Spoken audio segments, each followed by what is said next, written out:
Substitution, Lesson 7. This lesson is the culmination of this doctrine in the Old Testament. It's where it reaches a pinnacle or a peak in the Old Testament as it's incorporated into the law. One of the main lessons on substitution in the whole of the Old Testament. Of course, there's so much more about substitution in the Old Testament. The Old Testament is full of it because substitutionary atonement is God's answer to the sin problem. It's God's provision for dealing with sin. And so we expect to find it everywhere. And of course we do. We're going to go straight from here to the fulfillment in Lesson 8. We'll start on the fulfillment in Christ of this doctrine, because if we don't stop somewhere, we'll just have lesson after lesson in the Old Testament. But we've got such a background of it now that we can just go from here to the New Testament, and I think it will cover everything we need to cover. As you study yourself, if you find something else that you think you should incorporate into the progression of the doctrine, by all means do it. When you look in the Psalms, it's everywhere. Isaiah 53, yes, I better not go on anymore, but it's everywhere. That's what I'm trying to say. And this lesson we are going to answer the question, whatever became of those 22,273 set-apart ones, the firstborn from Israel. Remember when the Passover, the angel of death passed over, the firstborn was saved by the blood of the Lamb. It was their substitute, took their place, shed its blood, and they became set apart by God. And God said, set them apart for me. I've got a plan for them. And so remember, we've got this big group set apart. And now we're going to see what happens to them. And we turn to Numbers 3. And you'll need your Bible because we're going to read from verses 5 to 51, the whole of that passage. We don't really need to read it all because there's a lot of detail in it, but I want you to get the detail and understand that God gives us a lot of detail. He doesn't leave us in any doubt when it comes to doctrine. And so we're going to read this passage, Numbers 3, verse 5, and then we'll come back to it. Right. And the Lord spake unto Moses, saying, bring the tribe of Levi near. Now the tribe of Levi. What's already happened with the tribe of Levi? God has chosen Aaron and his sons as the high priestly and the priestly line. So the high priest came direct descendants from Aaron, and Aaron's family were going to be the family of priests that ministered in the tabernacle. So he came from the tribe of Levi, and God says, now, not only have I picked out Aaron and his family, I want the whole tribe now. And so he said, bring the tribe of Levi near, and present them before Aaron the priest, that they may minister unto him. And they shall keep his charge and the charge of the whole congregation before the tabernacle of the congregation to do the service of the tabernacle. So he's saying, get the tribe of Levi, bring them here, because I want them presented before Aaron first, and they are going to be the ones who look after the tabernacle and all the things to do with the worship of God. And they shall keep all the instruments of the tabernacle of the congregation, and the charge of the children of Israel to do the service of the tabernacle. So they were going to be set apart for that. In verse 9, and thou shalt give the Levites unto Aaron and to his sons, they are wholly given unto him out of the children of Israel. And thou shalt appoint Aaron and his sons, and they shall wait on their priest's office. And the stranger that cometh nigh shall be put to death. And the Lord spake unto Moses, saying, and I, behold, I have taken the Levites from among the children of Israel instead. As soon as we see this word instead, what doctrine do we think of? Substitution. Right, instead of all the firstborn that openeth the matrix or the womb among the children of Israel, therefore the Levites shall be mine. Right, get that in your head. Therefore the Levites shall be mine, because all the firstborn are mine. For on the day that I smote all the firstborn in the land of Egypt, I hallowed unto me all the firstborn in Israel, both man and beast. Mine they shall be. I am the Lord. And the Lord spake unto Moses in the wilderness of Sinai, saying, number, right, count them, number the children of Levi after the house of their fathers by their families, every male from a month old and upward shalt thou number them. And Moses numbered them according to the word of the Lord as he was commanded. And these were the sons of Levi by their names, Gershon and Kohath and Merari.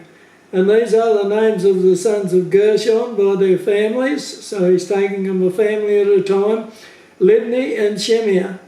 And the sons of Kohath by their families, Amram and Izihar, Hebron and Uziel. And the sons of Merari by their families, Mali and Mushi. These are the families of the Levites according to the house of their fathers. And of Gershom was the family of the Libnites and the family of the Shemites. These are the families of the Gershonites. Those that were numbered of them according to the number of all the males from a month old and upward, even those that were numbered of them were 7,500. The families of the Gershonites shall pitch towards the tabernacle, behind the tabernacle, westward. And so these families of the Levites were going to pitch their tents around the tabernacle in certain areas, and there was each area was divided up, north, south, east and west. Westward were the Gershonites. And the chief of the house of the fathers of the Gershonites shall be Eliasaph the son of Lael. And the charge of the sons of Gershon in the tabernacle of the congregation shall be the tabernacle and the tent and the covering thereof and the hanging of the door of the tabernacle of the congregation and the hangings of the court and the curtain for the door of the court, which is by the tabernacle and by the altar round about and by the cords of it, for all the service thereof. So what he's saying is that the children of Gershon were going to be responsible for these various parts of the tabernacle when they moved them, when they pulled them down, and when they moved them, and when they set them up again, they were responsible for them. Verse 27, and of Kohath was the family of the Amramites, and the family of the Izharites, and the family of the Hebronites, and the family of the Uzzielites. These are the families of the Kohathites. In the number of all the males from a month old and upward were 8,600, keeping the charge of the sanctuary. The families of the sons of Kohath shall pitch on the side of the tabernacle southward. And the chief of the house of the fathers of the families of the Kohathites shall be Elizaphan, the son of Uziel. And their charge shall be the ark, and the table, and the candlestick, and the altars, and the vessels of the sanctuary, wherewith they minister, and the hanging, and all the services thereof. And Eleazar the son of Aaron the priest shall be chief over the chief of the Levites. So you've got the chief of the Levites, and then over him you have Eleazar the son of Aaron from the high priestly line. And have the oversight of them that keep the charge of the sanctuary. These are the ones that dealt with the Ark of the Covenant, and there was a special rules they had for moving the Ark of the Covenant. Of Merari was the family of the Mahlites and the family of the Mushites. These are the families of Merari, and those that were numbered of them according to the number of all the males from a month old and upward were 6,200. And the chief of the house of the father of the families of Merari was Zeriel, the son of Abihail. These shall pitch on the side of the tabernacle northward. And so we've got north and south and west so far. And under the custody and charge of the sons of Merari shall be the boards of the tabernacle, and the bars thereof, and the pillars thereof, and the sockets thereof, and all the vessels thereof, and all that serveth thereto, and the pillars of the court round about, and their sockets, and their pins, and their cords. And so that's the family of Merari. But those that encamp before the tabernacle towards the east, even before the tabernacle of the congregation eastward, shall be Moses and Aaron and his sons, keeping the charge of the sanctuary for the charge of the children of Israel, and the stranger that cometh nigh shall be put to death. And so they're at the east. And the gate into the tabernacle is at the east, and so they're actually guarding the entrance to the tabernacle. All that were numbered of the Levites, which Moses and Aaron numbered at the commandment of the Lord throughout their families, all the males from a month old and upward were 22,000. So there was 22,000 Levites from a month old and upward. That's excluding the family of Moses and Aaron, but all the rest of them were 22,000. And the Lord said unto Moses, number all the firstborn of the males of the children of Israel from a month old and upward, and take the number of their names. And thou shalt take the Levites for me, I am the Lord, instead. Right? There's going to be a substitution here. Instead of all the firstborn among the children of Israel, and the cattle of the Levites, instead of all the firstlings among the cattle of the children of Israel. And Moses numbered, as the Lord commanded him, all the firstborn among the children of Israel, and all the firstborn males by the number of names from a month old and upward, of those that were numbered of them were 22,213. That's 73. And the Lord spake unto Moses, saying, take the Levites instead, right, as a substitute, of all the firstborn among the children of Israel, and the cattle of the Levites instead of their cattle. And the Levites shall be mine, I am the Lord. And for those that are to be redeemed of the 273 of the firstborn of the children of Israel, which are more than the Levites, because there was 273 more than there was Levites, thou shalt even take 5 shekels apiece by the pole after the shekel of the sanctuary. Shalt thou take them. The shekel is 20 gerahs. And thou shalt give the money wherewith the odd number of them is to be redeemed unto Aaron and to his sons.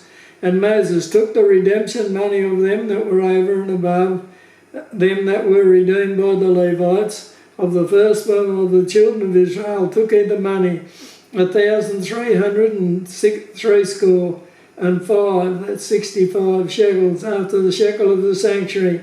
And Moses gave the money of them that were redeemed unto Aaron and to his sons, according to the word of the Lord, as the Lord commanded Moses. Right. So here we see the teaching of substitution indelibly stamped on the law and woven into the social structure of Israel in yet another very prominent and obvious way. When it comes to the doctrines, God reveals them very clearly. Right? When we come to look at the doctrines, God hasn't hidden them. The Bible is a revelation. People often speak about the Bible like as if it's something that God has hidden in there, things that he doesn't want us to find out. But the truth of the matter is God gave us the revelation to reveal to us what he wants us to know. And so we only have to follow the progression of the revelation to understand the doctrine. And the main doctrines that we're looking at are so obvious. They're everywhere. And God has made them so clear and made them stand out even within the scriptures. And so we can find them, we can follow them, and we can understand them. It's not rocket science. God has made it simple. God understands that we're not that good at study. We're not that brilliant. And so he's made it simple for us so that we can understand it. And this passage is about the institution of the Levitical priesthood. Now there's something we need to understand here. We need to understand here that although Aaron is from the tribe of Levi, the Aaronic priesthood, incorporating as it does the high priestly line of succession, is quite separate from the Levitical priesthood. And so God put two priesthoods in place here. Mind you, if we understand about the Christ being our high priest, God had already put two priesthoods in place before. But God instituted the Aaronic priestly line with Aaron as the high priest, and here he's instituting the Levitical priesthood. Now they're two separate lines of priesthood. The Aaronic priesthood is a type of Christ as our high priest, right? The high priest was a type of Christ as our high priest, who is our advocate, our intercessor, our mediator, our mercy seat, providing propitiation, the satisfaction of the righteous demands of a holy God. It is our atonement, is our sin offering, is our veil. Through his flesh he came and he did away with that separation between God and man. Now, how could you know which priest was the high priest?